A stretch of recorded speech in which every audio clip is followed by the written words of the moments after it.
the previous Sundays, we heard the series of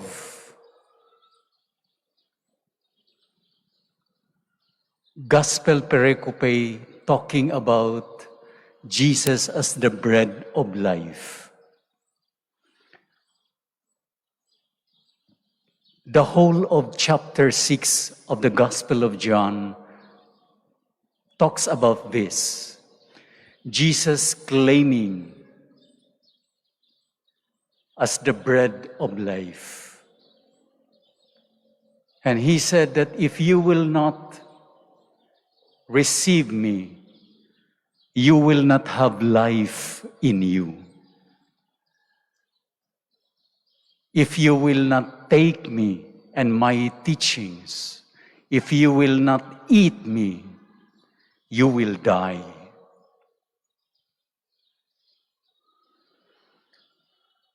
And many of those who tried to follow him found it difficult to understand. What does it mean to eat his body and to drink his blood?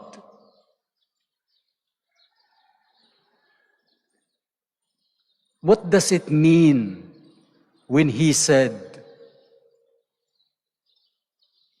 if you will not receive me, you will die?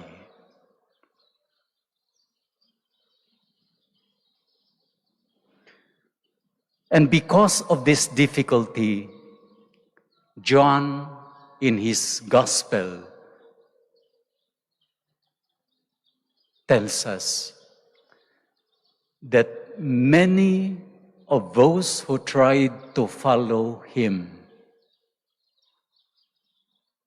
left Jesus.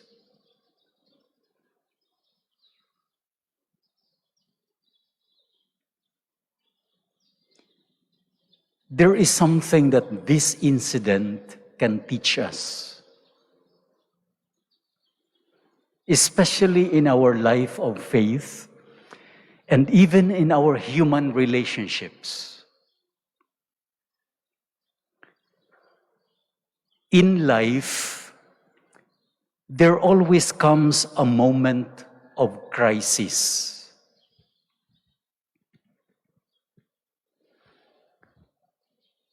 And crisis comes when we are confronted with events, with situations that we find it difficult to handle. When we are confronted with questions and realities that have no easy solutions and no easy answers. When we have some questions and the questions lead to answers and the answers lead to more questions, and ultimately they make us more confused.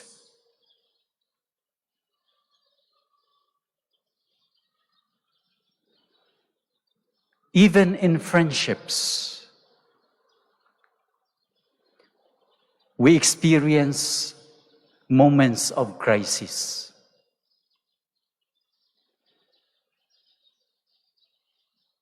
There are moments of misunderstandings among friends.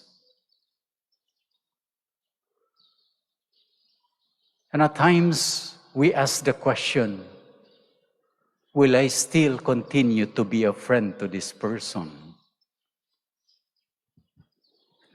Lovers, boyfriends and girlfriends experience also moments of crisis. Husbands and wives, definitely you also experience moments of crisis. In terms of marital commitment or in handling your children. Priest and religious also experience vocation crisis. Transitions also bring us moments of crisis. New assignments, new mission, new parish, new parishioners.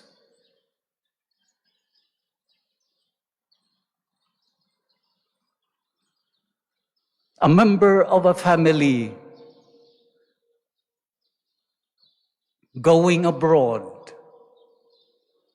or living in a different place.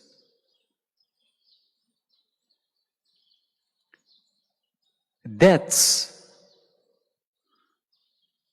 when somebody dies in the family,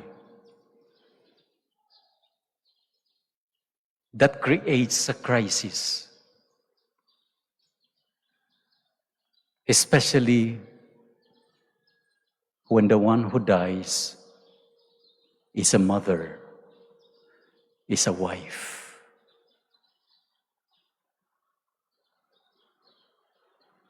Disasters, when we lose homes, houses, business establishments,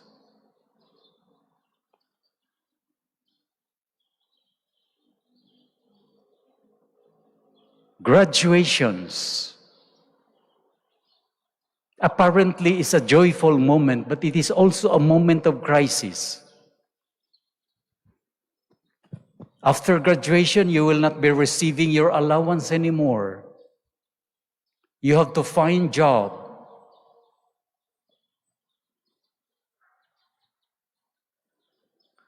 When our routines are disrupted, for example, during this pandemic,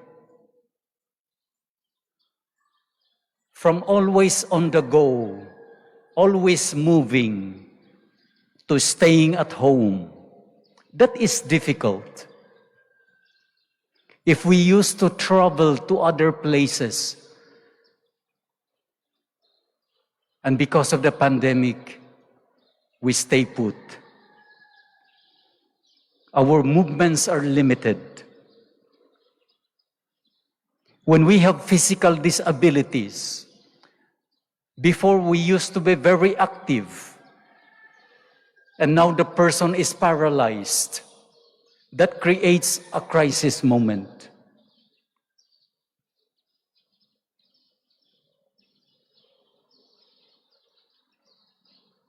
There is a political crisis in Myanmar, in Afghanistan, in other countries. There is economic crisis all over the world because of the pandemic.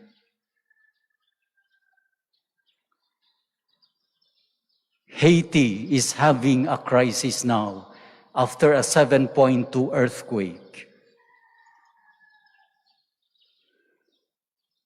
We are face to face with many difficult moments. And we ask the question, to whom shall we go? Who can save us? Who can inspire us?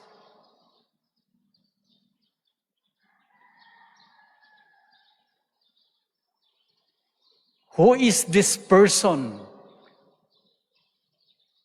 who has the capacity to encourage us, to strengthen us, to bounce back, and to remain resilient despite all these difficulties?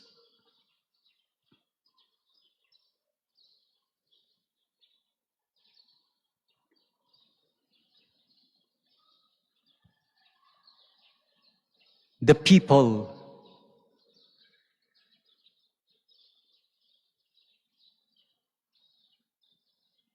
during the time of Jesus, and even in the Old Testament,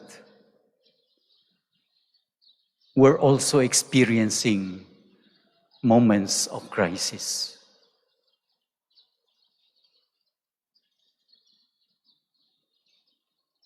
In Greek, the word crisis in Greek does not mean problem.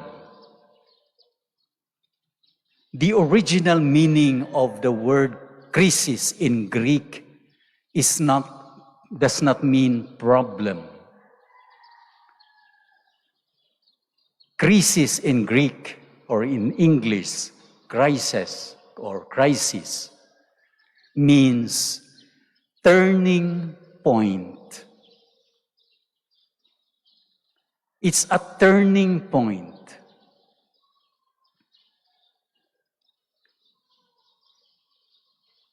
It is a turning point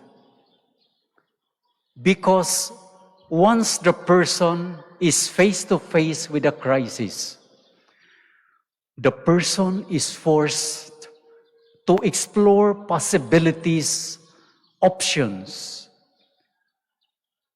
and he is challenged or she is challenged to make radical choices in life.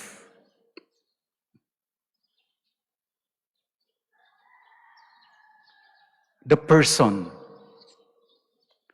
is challenged to make radical decisions.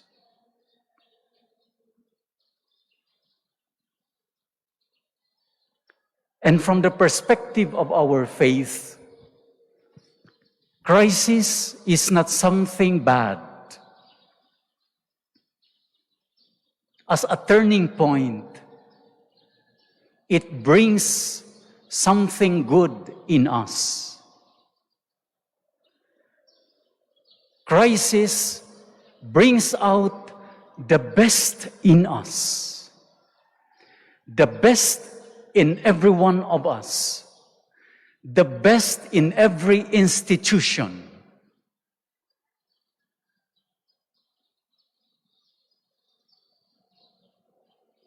And that is why crisis invites us or leads us to 3 letter G's. The first letter G, when we are confronted with crisis, is this. Crisis invites us to grow.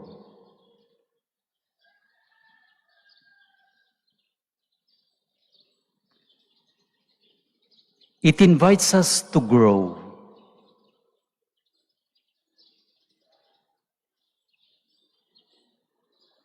Even in marriage, no marital commitment will become stronger than before unless it passes through dark moments. No family becomes stronger than before unless it is shaken by the problems and the trials of yesterdays.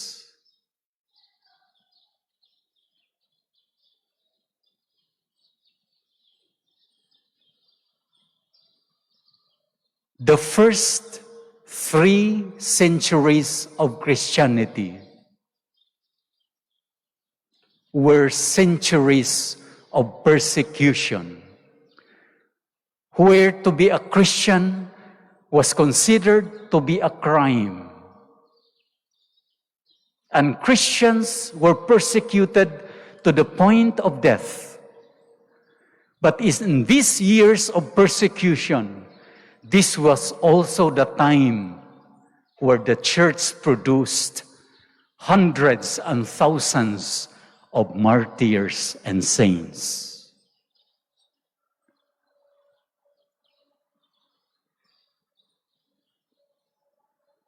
growth in commitment,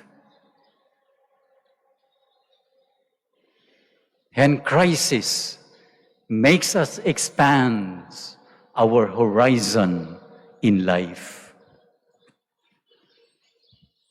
I think this is the most appropriate time for me to talk about the new cathedral and the old cathedral.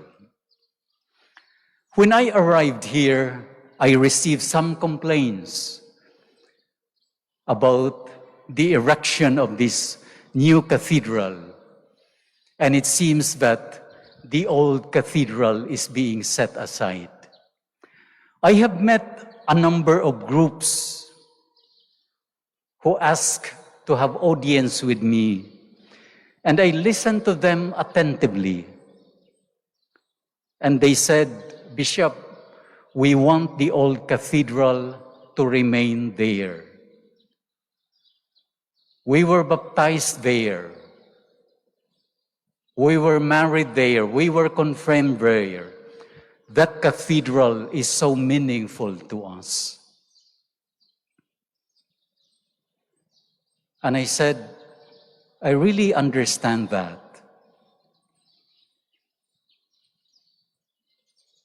And I agreed that it will remain there. I do not have any intention of destroying it totally. And they were happy. But I also invited them to expand their horizon. I told them, in fairness to Bishop Ner, this cathedral, bigger than the old cathedral, was built not because we are against the old cathedral. No.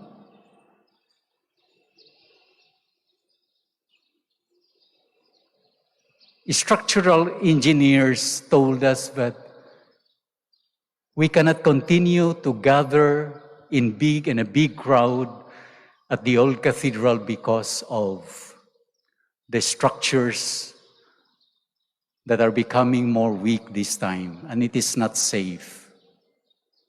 We have plans to fortify it, but not this time. But my point is, this cathedral is not versus that cathedral. No. This cathedral is built because there were so many good things that happened in that old cathedral that it has nourished the faith of the people to the point that we have increased in number, and the old cathedral can no longer contain the increasing number of the faithful. And we need a bigger cathedral because we have grown in number. And that is why, even in the presence of the big cathedral, I continue to celebrate masses at the old cathedral, because that old cathedral is not against this new cathedral, and vice versa. The crisis of space leads us to the discovery and to entertain the possibility, and it is becoming real now, that we need a bigger cathedral. And COVID confirmed it to us.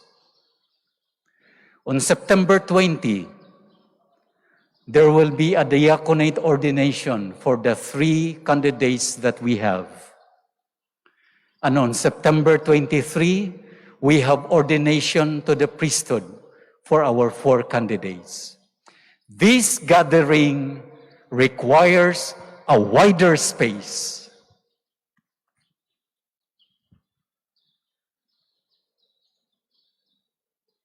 If the Knights of Columbus of the whole diocese will gather together, that space is not enough. If the couples of For Christ will gather together as a diocese, that is not enough. If there will be a BEC gathering of the whole diocese, that is not enough. We continue to pay respect to the old cathedral because it has nourished our faith. But we also have to open our eyes to the greater possibility that we need this. And we need to thank Bishop Nair for that vision that many of us did not see before, but now we begin to understand. Look at this house of God. Every Sunday, you see something new. That is the fruit of a crisis moment. We are able to see something new, something better. Because at times our attachments will block us to see something better, something new. At times the good is the enemy of the better and the best. And the crisis moment will push us to our limit situation so that we will be able to see a better picture, a wider picture of the things that God would like our eyes to see. Growth. The second letter G is greatness. Greatness. The greatness of a leader is manifested not when things are all fine. The greatness of a leader is manifested during difficult moments. The crisis of the family is a moment to be a best father, to be a best mother. This pandemic is the best time to be a governor, to be a mayor, to be a congressman, to be a president. And for the church, this is the best time to be a priest, to be a bishop. That is why we have ordinations. Because even if there is a pandemic, these young candidates is telling us we are not afraid of the crisis. We are not afraid of the pandemic. Because the pandemic is the best time to be priests, to be deacons, to be bishops. Crisis moments bring out the best in us. It helps us to be great. In these new standards of learning modalities for students, many students are discouraged with the different learning modality standards. And because it's difficult, they become mediocre in their studies. They ask their parents to do the answering of the module. No. This is the best time to be students. This is the best time to be teachers, to be more creative, to adapt to changes. Greatness comes out in moments of crisis.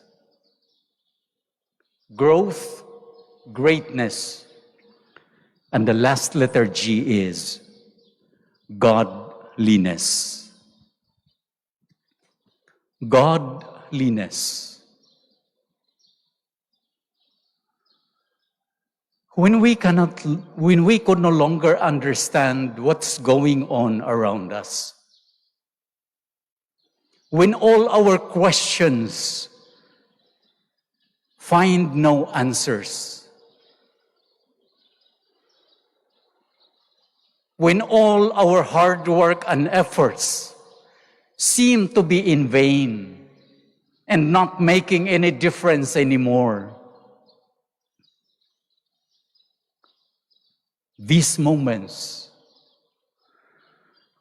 will invite us to bend our knees before our God, because every crisis leads us and brings us or draws us closer to God.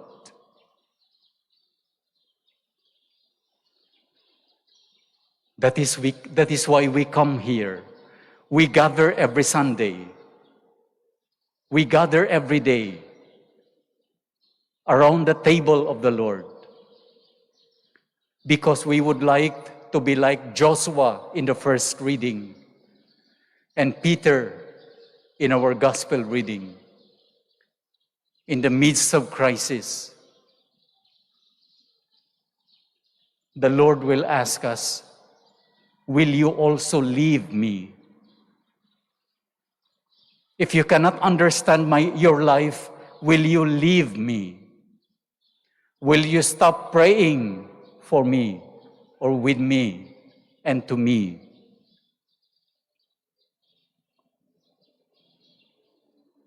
And I hope our answer will be, Lord, to whom shall we go? To whom shall we go? We have witnessed before our eyes that fame, popularity, money, and power cannot save us. Popular people died. Rich people died. We saw that. Powerful leaders died. These things cannot save us. At times they can delay our deaths, but they cannot save us. And only you, Lord, can save us from all these difficult moments and crises. And therefore, we thank the Lord for this gracious moment where we are face to face with crisis. Because in this crisis, we experience growth, greatness, and godliness. May we continue to tell the Lord every time we are confronted with difficult moments, Lord,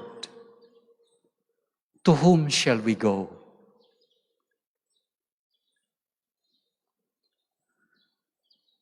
To whom shall we go?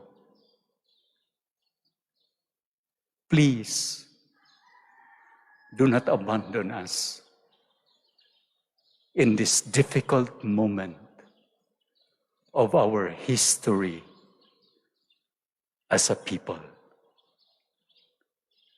Amen.